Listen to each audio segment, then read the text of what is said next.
નમસ્તે પ્રિય દર્શક મિત્રો, મારી આ યુટ્યુબ ચેનલમાં તમારું હાર્દિક સ્વાગત છે।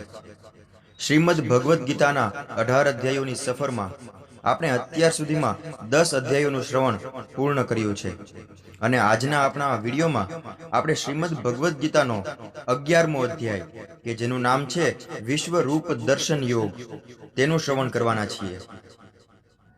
અર્જુને કહ્યું કે આપે જે અત્યંત ગુહ્ય આધ્યાત્મિક વિષયોનો મને ઉપદેશ આપ્યો છે તે શ્રવણ કરીને હવે મારો મોહ દૂર થઈ ગયો છે।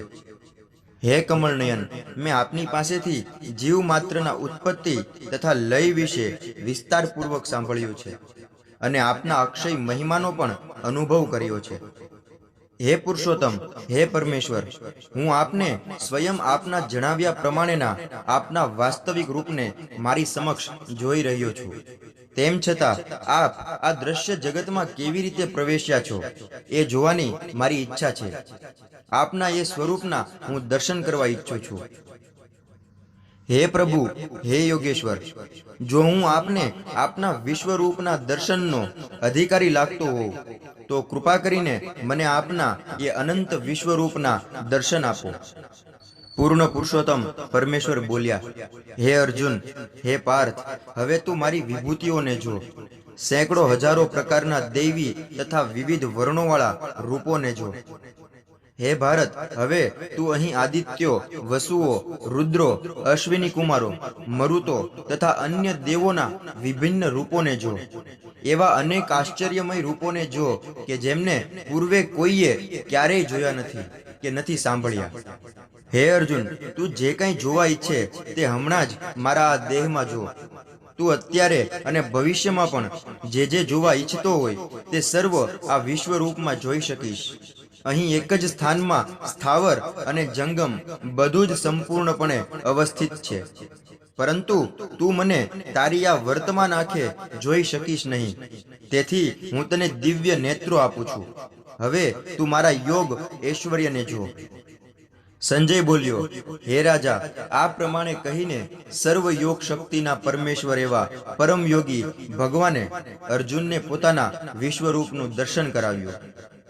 અર્જુને તે વિશ્વરૂપમાં અસંખ્ય મુખ, અસંખ્ય નેત્ર તથા અસંખ્ય આશ્ચર્યમય દ્રશ્યો જોયા। આ રૂપ અનેક દિવ્ય આભૂષણોથી અલંકૃત હતું તથા અનેક દિવ્ય શસ્ત્રોથી સજ્જ હતું। તે દૈવી માળાઓ તથા વસ્ત્રથી શોભતું હતું અને અનેક સુગંધી દ્રવ્યોના વિલેપનવાળું હતું। બધું જ આશ્ચર્યમય, તેજમય, અસીમ તથા સર્વ વ્યાપક હતું। આકાશમાં જો હજારો સૂર્ય એક જ સમયે એક સાથે ઉદય પામે તો તેમનો પ્રકાશ કદાચ પરમ પુરુષોત્તમના આ વિશ્વરૂપના દેદીપ્યમાન તેજ સમાન થઈ શકે। તે વખતે અર્જુનને ભગવાનના વિશ્વરૂપમાં એક જ સ્થાનમાં રહેલા હજારો ભાગોમાં વિભક્ત બ્રહ્માંડના અનંત આવિર્ભાવોનું દર્શન થયું। ત્યારે મૂંઝાયેલા, આશ્ચર્યચકિત થયેલા તેમજ રોમાંચિત થયેલા અર્જુને પ્રણામ કરવા પોતાનું મસ્તક નમાવ્યું અને હાથ જોડી પરમેશ્વરની સ્તુતિ કરવા લાગ્યો। અર્જુને કહ્યું, હે ભગવાન કૃષ્ણ, હું આપના દેહમાં સર્વ દેવોને તથા અન્ય વિવિધ જીવોને એકત્ર થયેલા જોઈ રહ્યો છું।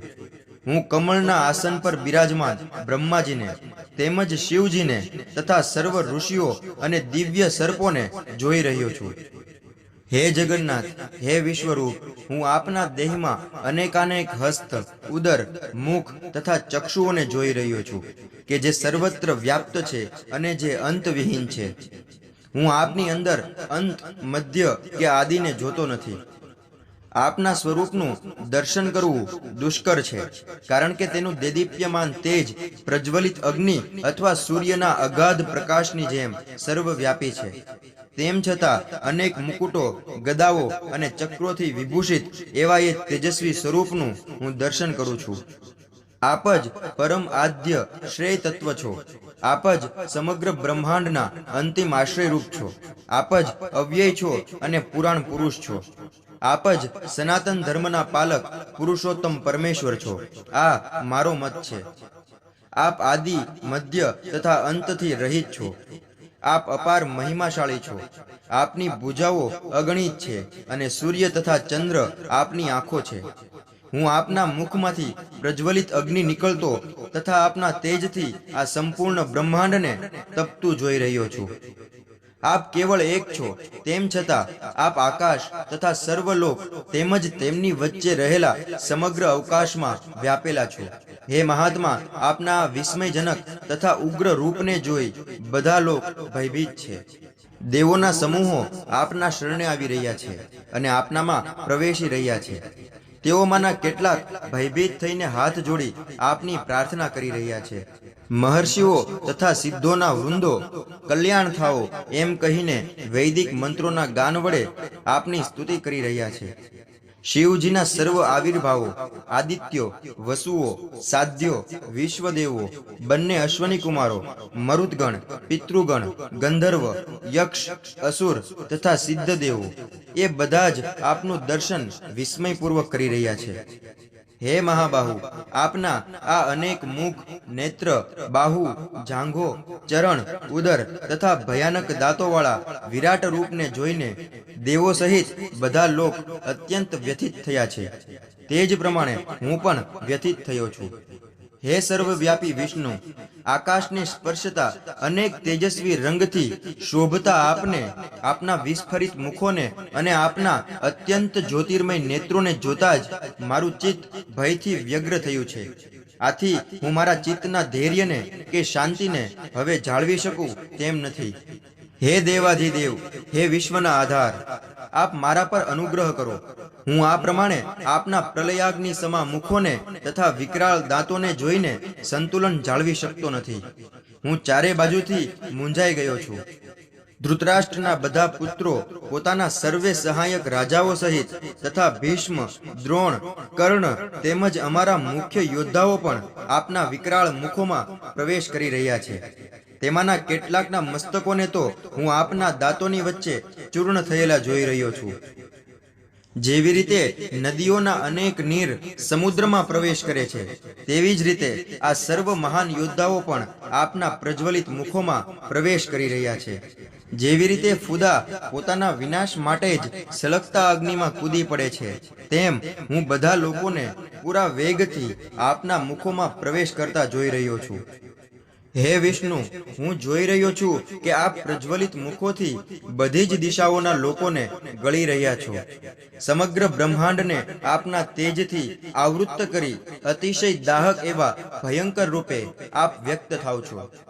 હે દેવાધિદેવ, આવા ઉગ્ર રૂપધારી આપ કોણ છો તે મને કૃપા કરી કહો. હું આપને નમસ્કાર કરું છું. કૃપા કરી આપ મારી ઉપર પ્રસન્ન થાવ.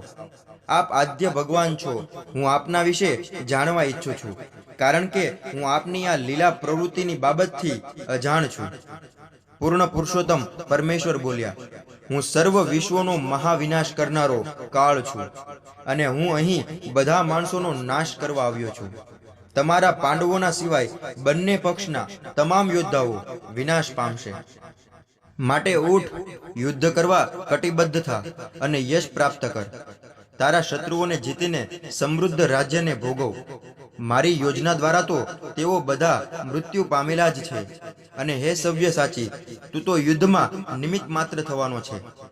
દ્રોણ, ભીષ્મ, જયદ્રથ, કર્ણ તથા અન્ય મહાન યોદ્ધાઓ પહેલાથી જ મારા વડે હણાઈ ચૂક્યા છે. માટે તું તેમનો વધ કર અને લેશ માત્ર વ્યથિત થઈશ નહીં. માત્ર યુદ્ધ કર અને યુદ્ધમાં તું તારા શત્રુઓને પરાસ્ત કરીશ. સંજયે ધૃતરાષ્ટ્રને કહ્યું, હે રાજા, પૂર્ણ પુરુષોત્તમ પરમેશ્વરના મુખેથી આ વચનો સાંભળ્યા પછી ધ્રુજી રહેલા અર્જુને તેમને હાથ જોડી વારંવાર નમસ્કાર કર્યા અને ડરતા ડરતા ભગવાન કૃષ્ણને ગદગદ કંઠે આ પ્રમાણે કહ્યું. અર્જુને કહ્યું કે હે ઋષિકેશ, આપના નામના શ્રવણથી જગત હર્ષ પામે છે અને એ રીતે પ્રત્યેક વ્યક્તિ આપના પ્રતિ અનુરક્ત થાય છે. સિદ્ધ પુરુષો આપને સાદર નમસ્કાર કરી રહ્યા છે, પરંતુ અસુરો ભયભીત છે અને તેઓ ચારે તરફ ભાગી રહ્યા છે. એ યોગ્ય જ થયું છે. હે મહાત્મા, બ્રહ્માથી પણ શ્રેષ્ઠ આપ આદ્ય સ્રષ્ટા છો, તો પછી તેઓ આપને સાદર પ્રણામ કેમ ના કરે? હે અનંત, હે દેવેશ, હે જગન નિવાસ, આપ જ પરમ અવિનાશી સ્ત્રોત છો, સર્વ કારણોના કારણ રૂપ છો તથા આ ભૌતિક જગતથી પર છો. આપ આદ્ય પરમેશ્વર, સનાતન પુરુષ તથા આ દ્રશ્ય જગતના અંતિમ આશ્રય સ્થાન છો. આપ જ સર્વજ્ઞ છો અને આપ જ સર્વજ્ઞેય છો. આપ જ પરમ આશ્રય સ્થાનરૂપ છો અને ભૌતિક ગુણોથી પર છો. હે અનંતરૂપ, આ સંપૂર્ણ દ્રશ્ય જગત આપના દ્વારા વ્યાપ્ત છે. આપ વાયુ છો તથા સર્વોપરી નિયતા પણ છો. આપ અગ્નિ છો, જળ છો તથા ચંદ્ર પણ છો. આપ પ્રથમ જીવાત્મા બ્રહ્મા છો અને આપ પ્રપિતામહ છો. તેથી આપને 1000 વાર નમસ્કાર છે અને મારા વારંવાર નમસ્કાર છે. આપને સન્મુખથી, પાછળથી અને ચારે બાજુથી નમસ્કાર હો. હે અનંત વીર્ય, આપ જ અપાર પરાક્રમના સ્વામી છો. આપ સર્વવ્યાપક છો અને તેથી આપ જ સર્વસ્વ છો.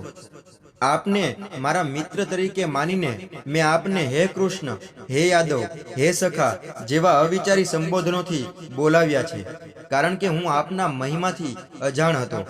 મેં મૂર્ખામીથી કે પ્રેમવશ જે કંઈ કર્યું હોય તે માટે કૃપા કરી મને ક્ષમા કરો. મેં ઘણીવાર વિનોદમાં, વિશ્રામના સમયે, સાથે સૂતી વખતે, સાથે બેઠા હોઈએ ત્યારે અથવા સાથે જમતી વેળા, કોઈવાર એકલા તો કોઈવાર ઘણા મિત્રો વચ્ચે આપનો અનાદર કર્યો છે. હે અચ્યુત, કૃપા કરી આપ મારા આ સર્વ અપરાધો ક્ષમા કરો. આપ આ સંપૂર્ણ જગતના સ્થાવર અને જંગમ સર્વના પિતા છો. આપ તેના પરમ પૂજ્ય આધ્યાત્મિક ગુરુવર્ય છો. આપનો કોઈ સમોવડ્યો નથી અને ન તો કોઈ આપની સાથે સમરૂપ થઈ શકે તેમ છે. તેથી હે અપરિમેય શક્તિશાળી પ્રભુ, ત્રણેય લોકમાં આપથી અધિક શ્રેષ્ઠ કોણ હોઈ શકે? આપ જીવ માત્રના પૂજનીય પરમેશ્વર છો. તેથી હું આપને સાદર સાષ્ટાંગ દંડવત પ્રણામ કરું છું અને આપની કૃપાની યાચના કરું છું. જેવી રીતે પિતા પુત્રનું ઉદ્ધત વર્તન સહન કરે છે, એક મિત્ર પોતાના મિત્રનું તોછડું વર્તન સહી લે છે, અથવા પતિ પોતાની પત્નીનો અપરાધ સહન કરી લે છે, તેમ આપ કૃપા કરીને આપના પ્રતિ થયેલા અપરાધોને સહ્ય ગણશો. મારા માટે અભૂતપૂર્વ એવા આપના વિશ્વરૂપના દર્શન કરીને હું આનંદ વિભોર થયો છું. પરંતુ તેની સાથે સાથે મારું મન ભયથી વિચલિત પણ થયું છે. હે દેવેશ, હે જગદાધાર, આપ મારી ઉપર પ્રસન્ન થાઓ અને મને પુરુષોત્તમ પરમેશ્વર રૂપે આપના ભક્તવત્સ સ્વરૂપના પુનઃ દર્શન આપો. હે વિશ્વરૂપ, હે 1000 ભુજાઓ વાળા પ્રભુ, હું આપના મુકુટધારી ચતુર્ભુજ સ્વરૂપના દર્શન કરવા ઈચ્છું છું, કે જેમાં આપના મસ્તકે મુકુટ અને આપની ભુજામાં શંખ, ચક્ર, ગદા તથા પદ્મ ધારણ કરો છો. તે જ રૂપના દર્શન કરવાની મને અભિલાષા છે. પરમેશ્વર બોલ્યા, મેં પ્રસન્ન થઈને મારી અંતરંગ શક્તિ દ્વારા તને આ ભૌતિક જગતમાં મારા આ પરમ વિશ્વરૂપના દર્શન કરાવ્યા છે. આની પૂર્વે અન્ય કોઈએ આ અનંત તથા દેદીપ્યમાન તેજોમય આદ્ય રૂપને ક્યારેય જોયું નથી. હે કુરુવીર શ્રેષ્ઠ, તારાથી પૂર્વે મારા આ વિશ્વરૂપને કોઈએ કદી જોયું નથી.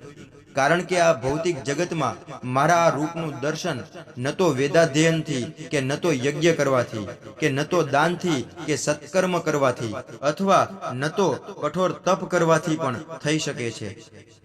તું મારા આ ભયાનક રૂપને જોઈને અત્યંત વ્યથિત થયો છે તથા મૂંઝાઈ ગયો છે. હવે તે ભલે સમાપ્ત થાય. હે મારા ભક્ત, સર્વ વ્યથામાંથી તું મુક્ત થા. હવે તું શાંત મનથી તને ગમતા મારા સ્વરૂપનું દર્શન કરી શકે છે. સંજયે ધૃતરાષ્ટ્રને કહ્યું.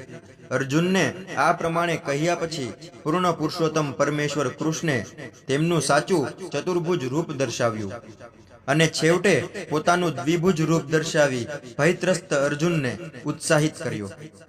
જ્યારે અર્જુનને ભગવાન કૃષ્ણનું તેમના મૂળ રૂપમાં દર્શન થયું ત્યારે તેણે કહ્યું, હે જનાર્દન, આપનું આ અત્યંત સુંદર મનુષ્ય સમાન રૂપનું દર્શન કરીને હવે હું સ્વસ્થ ચિત્ત વાળો થયો છું અને મારી મૂળ પ્રકૃતિ મેં પુનઃ પ્રાપ્ત કરી છે.